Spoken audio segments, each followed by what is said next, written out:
मुत्तहिद नहीं होंगे, मुलज़िम नहीं होंगे, तो आप इस हालत में मुकाबला नहीं कर सकते। आपने सिर्फ क़ियादत की बात की है। मैं पूछता हूं हमारे उन नौजवानों से, हमारे उन अइम्मा इकराम से, उन उलमा इकराम से, क्या बाबरी मस्जिद की शहादत के बाद से लेकर आज जो ज्ञानवापी मस्जिद की जो हालत जो हो रही है, क्या उनके मौक़िफ़ में कोई तब्दीली आई?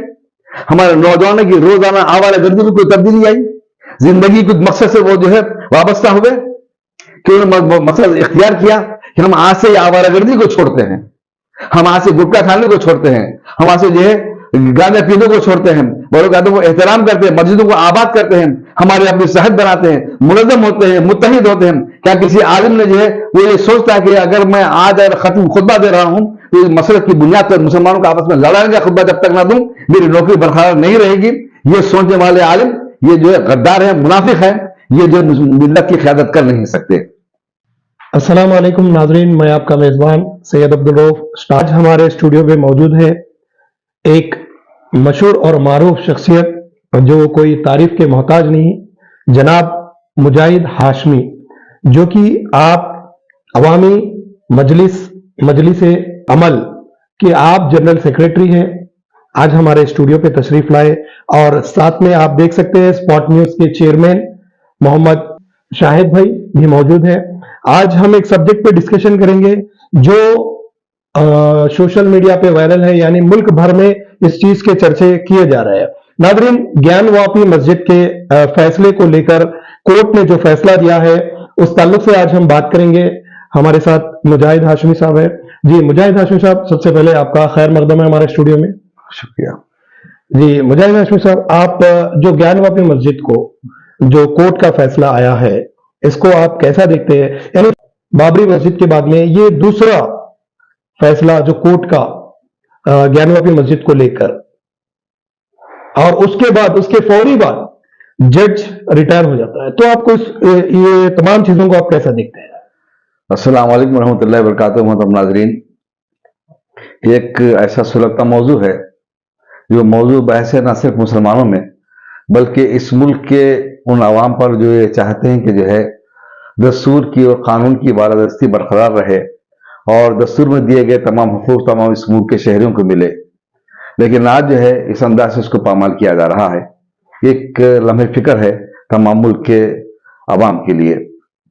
रही है फैसले की बात, तो फैसला यूं दिया गया कि पहले तो जो है जिस तरह से बाबरी मस्जिद को निशाना बनाया गया था कि वहां पर एक राम लल्ला प्रकट हो गया, राम चबूतरा बनाया गया, उसी अंदाज को इख्तियार करते हुए यहाँ पर जो है वजू खाने को निशाना बनाया गया। और फिर इसके बाद दावा किया कि यहाँ पर जो है एक शिवलिंग जो है वहां से बरामद हुआ है, यानी एक फवारा जो है उसको शिवलिंग करार दिया गया। तो महकमा आसार खदीमा और अदालत के तालमेल की वजह से काम ऐसा हो रहा है इस मुल्क में कि क्या जो है बंदलिफामे पे क्या रिपोर्ट दी गई, क्या सर्वे किया गया, उसके क्या हक़ायक़ हैं, क्या वजूहात हैं, क्या उसकी बुनियाद है, ये किसी के इल्म में नहीं है। बहरहाल जो है एक रिपोर्ट दे दी गई, उसके जो है उस पर आपने फैसला सुना दिया। तहत की अदालत जब फैसला सुनाती है तो सामने फरीक को इस बात का पूरा वक्त दिया जाता है कि वो जो है उसको जो है उस दावे को जो चैलेंज करे, सीनियर कोर्ट में, हाई कोर्ट वगैरह में जो जाए, वो दूसरे अदालत से रुजू हो। लेकिन जो है तमाम जो है मौक़ों को जो है खत्म करते हुए फौरी उनकी उस हुक्म पर अमलवारी की गई। ये ना सिर्फ ये कि जो है वहां पर पूजा शुरू कर दी गई, बल्कि जो है बाबरी मस्जिद का जो है जो बोर्ड लगा था उसके ऊपर जो है मंदिर का जो है नाम चस्पा कर दिया गया है। तो ये जो है दरअसल इस बात की शुरुआत है कि 2024 का इलेक्शन हमको जीतना है। तो अब जीतने के लिए क्या मौका अख्तियार करना चाहिए? वही मौका अख्तियार किया जा रहा है जो है बाबरी मस्जिद की शहादत के बाद हमने राम मंदिर को बनाएंगे।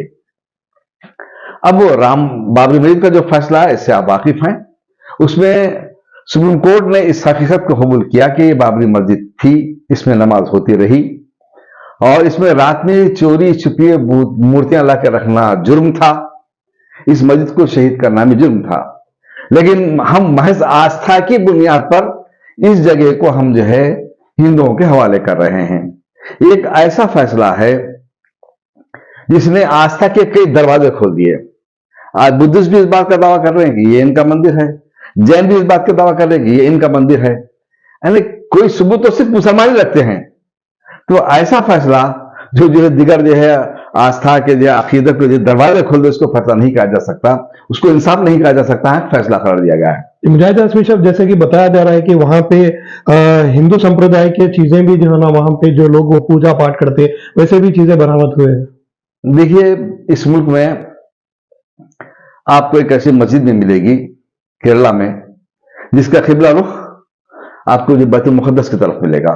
जी। वहां का राजा कोई मुसलमान तो था नहीं, गैर मुस्लिम था, लेकिन हिंदू मजहब की इन किताबों में इन बात के जो है जो पेशेनगोई की गई थी कि एक ऐसे पैगंबर आने वाले हैं जिन पर आपको ईमान लाना होगा। तो बहरहाल जो है उस रुख पर उन्होंने मस्जिद तामीर की, उसका जो राजा ईमान भी ले आया। तो जो है बहुत से ऐसे जो है मनादिर हैं जहां पर जो है राजाओं ने जो है हो सकता है इस्लाम कबूल कर उसको मस्जिद में तब्दील किया गया है। अब रही बात, एक जो है बात यह भी कही जाती है कि अकबर के दौर में हुआ ये कि मुस्लिम उलमा कभी मुत्तहिद और मुत्तफिक नहीं रहे, आपस में लड़ते रहे। उससे बेजार होकर उसने दीन इलाही बनाया था, और दीन इलाही ये जो है खुद अकबर नहीं बनाया था, बल्कि उसको बनाने में जो है मौलाना अबुल फजल फैजी साहब ने उनका ताउन किया था। और जो उस हो सकता है, ये कोई वैसी बात तो नहीं हो सकती, बुनियाद तो नहीं हो सकती, क्योंकि ज्ञानापीठ की मस्जिद जो है उसके साथ आगे एक मंदिर भी है, वसी व अरीज इलाका है। तो अगर जो है कहीं पर लाके चोरी छिपे अगर कोई अगर कुछ जो चीजें अगर डाल दे और इस बात का दावा करे कि जो है यहां पर जो है ये हमारे मंदिर थी, तो मैं उनसे ये पूछता हूं कि बाबरी मस्जिद के फैसले से कबल मुस्लिम क़यादत से इस हुकूमत ने जो है एक वादा किया था, कानून बनाया था इबादतगाहों के मुतालिक कि 1947 से कबल जो भी इबादतगाह रहेगी उसका वही मौक़िफ़ रहेगा, कभी उसको तब्दील नहीं किया जा सकता। लेकिन आज उसी अपने कानून को तोड़ते हुए वो लोग जो अपने मौक़िफ़ को तब्दील करते थे, या नबी मस्जिद के मसले उन्होंने कबूल किया है। यानी आपके कहने का मतलब संविधान का खुल्लम खुल्ला खत्म करना चाह रहे हैं। खत्म किया जा रहा है। आप मैं दूर नहीं जाऊंगा जी, आपके करीब में जाऊंगा। मैं गुड्डी मलकापुर सब वाकिफ है जी। तो गुड्डी मलकापुर में एक बड़ी मंदिर है, झाम सिंह की मंदिर। तो झाम सिंह जो है निजाम के फौज में जो है एक ऐसे ओहदेदार थे जिनकी जिम्मे जो घोड़ों में खरीदना था। घोड़े खरीदने के लिए उनको रकम दी गई, लेकिन वो रकम जो है वो तगल्लुब कर लिए, चोरी कर लिए पैसों को। जब उनकी जो तलाश शुरू हुई यहाँ के जंगल में वो मिले। उसके बाद जो है बादशाहों का जो अंदाज मुसलमानों को जो होता है, उन्हीं चोरों के पैसों से और जो है पैसे डालकर जो बड़ी जो है वाली जमीन देकर वो मंदिर बना दी वहां पर। और आज भी आप देख सकते हैं कि मंदिर के दरवाजों पर घोड़े के दो नाल लगे हुए हैं और लिखा हुआ कि चोरी के पैसों से यही इन्हें ऐसी चोरी की थी। लेकिन उस मंदिर के हाथ पे आपने मस्जिद भी बना दी। तो मुसलमानों की गलती यहां पर हमारी ये है, हमारा ये जिम्मेदारी थी कि हम उस मस्जिद को हासिल करने की कानूनी कोशिश करते, जिद्दोजहद करते, लेकिन हम इस ख्याल में रहे कि हम फिर हम आगे के मुतासिर ना हो जाए, इसलिए हमने मंदिर मस्जिद को कुर्बान कर दिया। ये हमारी गलती की वजह से जान का ये मौका जो है ऐसा होता जा रहा है। जी। तो ये जो है ये रास्ता कहीं रुकने वाला नहीं है। शाहिद भाई, आप ये ज्ञानवापी मस्जिद के फैसले को लेके आप कैसे देखते हैं? इस फैसले के ताल्लुक से तो मैं बात नहीं करूंगा, अलबत्ता ये बताऊंगा कि भाई पूरी दुनिया में हिंदुस्तान एक सबसे बड़ा जमहूरी मुल्क माना जाता था। अब सियासतदान इस हद तक नीचे गिर जाएंगे अपनी इख्तिदार के लिए, और नीचे इस हद तक गिर रहे हैं कि आने वाली जनरेशन को इसका बहुत बड़ा नुकसान होगा, बहुत बड़ा नुकसान होगा। क्योंकि मैं ज्यादा उस चीज पे नजर रखता नहीं है, लेकिन आपका शुक्रिया, आप मुझे बात करने का मौका दिए। लेकिन मैं अपने आने वाले जनरेशन से यही बोलूंगा कि भाई आप लोग अपने इत्तेहाद का मुजाहरा करें और जात पात के नाम पे अपने आप को तफरुकात में ना डालें, बल्कि हिंदुस्तान के विकास, हिंदुस्तान की तरक्की के लिए आप लोग काम करें। सियासतदान जो है अपने सिर्फ फायदे के लिए इस चीज को, इस हसास चीज को अपना मुद्दा बना के इख्तिदार पे आने की कोशिश कर रहे हैं। ये जो कोर्ट का फैसला आया फौरी बाद मजिस्ट्रेट रिटायर होना, इसको आप कैसे देखते हैं?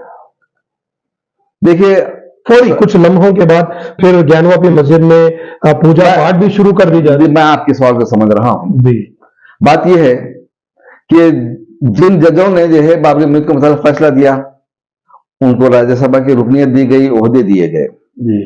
अब यहां भी बहुत कुछ हो सकता है। यानी आपका कहना है पूरी मिली भगत है। देखिए, हिंदू राष्ट्र अगर इस मुल्क को अगर बनाना है जी, तो मुजाहिद साहब आपको मैं 1 मिनट यहाँ पे रोक रहा हूँ। क्या हिंदू राष्ट्र बनाने के लिए सिर्फ मस्जिदों का ही सहारा इनके पास है? क्या मस्जिदों को खत्म करने से ही हिंदू राष्ट्र बनेगा? इस पर ही हथियार है इस्लाम दुश्मनी का हथियार। जी। मस्जिदों को निशाना बनाएंगे तो हिंदू जो खुश होकर थे हमारा हिंदू राष्ट्र बोल के आप उनको उड़ दीजिए। लेकिन जो है उनसे अगर वो उन हिंदुओं से अगर पूछे आपके धर्म में, आपके मजहब में आपका मुकाम क्या है, तो वो कहेंगे मैं तो पैर से पैदा हुआ हूं, आपकी हैसियत तो है, ये तो तब्दील होने वाली नहीं है। लेकिन इस उनको बेवकूफ बनाने के लिए और इस मुल्क के एक दलित ने जो दस्तूर बनाया था डॉक्टर भीमराव अंबेडकर ने, उसको खत्म करने के लिए ये तमाम खेल खेला जा रहा है। इसीलिए 6 दिसंबर को बाबरी मस्जिद शहीद की गई, क्योंकि 6 दिसंबर को भीमराव अंबेडकर का यौम वफात है। इस तरीके से हमने इस मुल्क के दस्तूर को खत्म कर दिया, ये साबित करने के लिए जो 6 दिसंबर को बाबरी मस्जिद को शहीद किया है। तो ये जो है इस मुल्क के लिए एक सवालिया निशान है उन अमन पसंदों के लिए, उन हमारे तमाम जो है मुल्क के चाहने वालों के लिए कि आया आप जो है इस मुल्क के जो है कानून की जो है बरकरारी चाहते हैं, अमन चाहते हैं, तरक्की चाहते हैं, तो ऐसी जो हरकतें हैं जिससे जो है ना आप तरक्की कर सकेंगे, ना अमन कायम कर सकेंगे, ना इंसाफ कायम कर सकेंगे। इस पूरी दुनिया में जो है इस मौक़िफ़ को इख्तियार करने की वजह से सारी की सारी जो मजम्मत हो रही है अमेरिका से लेकर सारी दुनिया में, इस मुल्क में यह कहा जा रहा है कि यहाँ पर मजहब के मानने वालों पर जुल्म तशद्दुद होता है। तो लिहाजा जो है अक्लमंदी इसी में है कि आने वाले इलेक्शन में हम तमाम जो है जो मुहिम जो चलाई जा रही है कि जो है EVM के खिलाफ और इस मुल्क के दस्तूर को बचाने के लिए, उसके लिए तमाम जो है इस मुल्क के जो शहरों की जिम्मेदारी है कि इस तरह की फिस्ताई ताकतों को खत्म करने के लिए, उनको जो है बरसर इख्तियार ना आने के लिए मुत्तहदा मौक़िफ़ इख्तियार करें, ताकि मुल्क में जो अमन रहे, शांति रहे, तरक्की हो, इंसाफ हो। इस किस्म की जो है हरकतों से लोगों को दीवाना बनाना छोड़ दिया जाए, ताकि जो है हकीकी इल्म को हासिल कर सके और तरक्की कर सके। जी मुजाहिद हाशमी साहब, ये तमाम चीजों को देखकर आने वाले हालात इससे भी और खतरनाक हो सकते हैं।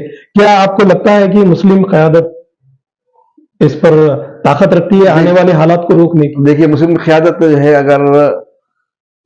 अगर जायजा अगर लिया जाए तो मैं आपको ये कहूंगा, मेरा इब्तिदाई से जो है बाबरी मस्जिद के मसले पर हमारे कायदीन से और उलमा से इख्तिलाफ रहा है। मैं बारहा मैंने ये बात कही है जी। और इसी के बस मुतअद्दिद मरतबा मुझे जेल को जाना पड़ा, मुकदमात जो है सहने पड़े, लेकिन अल्हम्दुलिल्लाह मैंने उसे बर्दाश्त किया। मेरा एक ही सवाल था हमारे उलमा इकराम से, हमारे क़यादत से, कि आप हरगिज ये बात ना कहें कि हमको अदालत पर पूरा भरोसा है, जो भी फैसला आएगा हम उसको कबूल कर लेंगे। जी। तो ये जो है ये मौक़िफ़ इख्तियार किया, अल्लाह ने जिस पर आपको जो है भरोसा किया था, अल्लाह ने उन्हें अदालत में आपको हवाले कर दिया। रही बात अब हाल ही में जो है राम मंदिर का इफ्तिताह जो हुआ है, बाबरी मस्जिद का फैसला आने के बाद आप रिव्यू पिटीशन डाल सकते थे, इसको रोका जा सकता था, लेकिन ये मौका हमारी क़यादत ने इख्तियार नहीं किया। जी। यानी आपका कहने का मतलब है कहीं ना कहीं मुस्लिम क़यादत कमजोर पड़ चुकी है, मुकाबला करने के अहल ही नहीं है। जी। अब ये कहेंगे कि भाई अगर आप जो है कुछ एहतजाज करेंगे तो इससे जो बीजेपी को उल्टा फायदा होगा, इलेक्शन करीब है, लिहाजा जो है उनको फायदा पहुंचने से रोकने के लिए आप खामोश बैठे। अब खामोशी के बस आप खाने मस्जिदें दे देते रहेंगे, आप हारते रहेंगे, क्या मौका इख्तियार करेंगे आप आगे? फिर आप ये मसला खत्म होने वाला नहीं है। आगे चलकर आपके हिजाब पर मसला आएगा, आगे चलकर आपके जो हलाल पर, हलाल जरिए पर जो आपके बुरखे पर इब्तिनात किया जाएगा, अब हर तरीके से आज़ा पर पाबंदी अदा की जाएगी। अब ज्ञानवापी मस्जिद में जो ऊपर नीचे तहखाने में जब जो है आपको पूजा की इजाजत दी गई है, ऊपर मस्जिद है, क्या आप मस्जिद में जो नमाज अदा करने की उनकी इजाजत दी जाएगी? अब अजान के आजाद देने के लिए जो है वहां पर आजादी दी जाएगी। ये जो है तहरीदात आयद किए जाएंगे कि मुकामी लोग जो है नमाज अदा करेंगे, जो नमाज अदा कर देंगे पुलिस उनका पीछा करेगी। इस तरीके से मस्जिद को गैर आबाद करने की साजिश है। और एक ही मस्जिद तो नहीं है ना कि लोग 3000 मसाजिद पर उनका दावा है, कह लेंगे आप रजाकाराना तौर पर वॉलंटरी जो है हम जो है मस्जिदों को उनका मंदिर बनाने के लिए हवाले कर दो। तो ये जो है गुंडागर्दी का मुकाबला करने के लिए इस मौक़िफ़ को इख्तियार करना पड़ेगा। उस मौक़िफ़ जब तक इख्तियार नहीं करेंगे आप हिम्मत से काम नहीं लेंगे, अज़्म से काम नहीं लेंगे, आप जो है मुत्तहिद नहीं होंगे, मुलज़्ज़म नहीं होंगे, तो आप इस हालत का मुकाबला नहीं कर सकते। आपने सिर्फ क़ियादत की बात की है। मैं पूछता हूं हमारे उन नौजवानों से, हमारे आइम्मा इकराम से, उन उलमा इकराम से, क्या बारूद की शहादत के बाद से लेकर आज जो ज्ञानवादी मस्जिद की जो हालत जो हो रही है, क्या उनके मौक़िफ़ में कोई तब्दीली आई? हमारे नौजवानों की रोजाना आवारागर्दी में कोई तब्दीली आई? जिंदगी कुछ मकसद से वो जो है वाबस्ता हुए कि उन्होंने मकसद इख्तियार किया कि हम आज से आवारागर्दी को छोड़ते हैं, हम आज से गुटखा खाने को छोड़ते हैं, हम आज से जो है गांजा पीने को छोड़ते हैं, बड़ों गादों को एहतराम करते हैं, मस्जिदों को आबाद करते हैं, हमारे अपनी सेहत बनाते हैं, मुलज़्ज़म होते हैं, मुत्तहिद होते हैं। क्या किसी आलिम ने जो है वो ये सोचता है कि अगर मैं आज खत्म खुतबा दे रहा हूं तो इस मसले की बुनियाद पर मुसलमानों का आपस में लड़ाने का खुतबा जब तक ना दूं मेरी नौकरी बरकरार नहीं रहेगी? ये सोचने वाले आलिम ये जो है गद्दार है, मुनाफिक है, ये जो मिल्लत की क़यादत कर नहीं सकते। मिल्लत की क़यादत करने के लिए आपको वातसिम बिहब्लिल्लाह जमीअन वल तफर्रुक़ के मौक़िफ़ को इख्तियार करना पड़ेगा और आपको जो है उस मकसद को इख्तियार करना पड़ेगा। हुवल्लज़ी अरसला रसूलहु बिल-हुदा दिनिल हक़्क़ि लियुज़हिरहु अला-द्दीनि कुल्लिहि वलौ करिहल मुशरिकून। हमने अपने नबी को दीन हक़ के साथ इसलिए भेजा था कि दीन बातिल पर इस दीन हक़ को गालिब कर दे, हाँ काफिर वो कितना ही नागवार गुजरे। रब्बिग़फिर वरहम वअन्ता खैरुर राहिमीन। ये थे स्पॉट न्यूज के चेयरमैन मोहम्मद शाहिद भाई और मुजाहिद हाशमी। आप सबका तहे दिल से शुक्रिया हमारे स्टूडियो पे आपका कीमती वक्त देने का। शुक्रिया।